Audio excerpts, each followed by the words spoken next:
class, do you know that there is a thing called implementation gap, where oftentimes policy implementation processes is assumed to be far more simplistic than it actually is, while in fact, sidetracking the importance of policy implementation processes could lead, in many cases, of policy failures. That's why, for the next minutes, I will try to illustrate the importance of implementation process as the missing link, and also the role of implementing actors for determining policy successes. Take this for an example. Indonesian government creates a semi-lockdown policy which was thought could slow down the COVID-19 virus spread in Indonesian regions, while at the same time could help the nation avoid deep-rooted economic crisis and moving towards economic recovery. The policy does sound good on paper, but the reality is that after its implementation, we're not really seeing a significant impact. Coronavirus cases in Indonesia are increasing, while at the same time we're also experiencing a decline in economic growth. This is an issue with the implementation gap.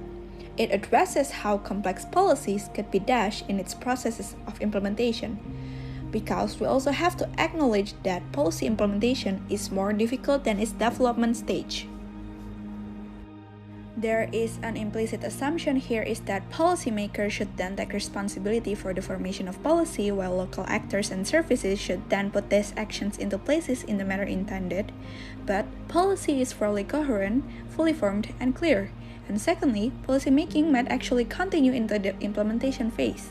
The latter point is important in the sense that it suggests that policy development and implementation are not a completely separate functions.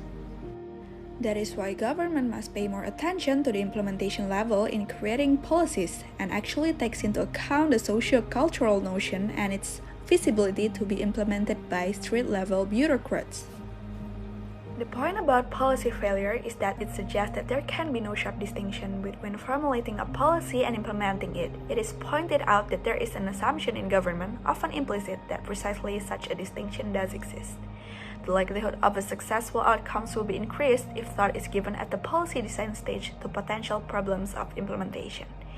That will be all for today's explanation, and note that successful policies comes from not who made it, but who ensures that it's implemented with proper care for the ultimate outcomes possible.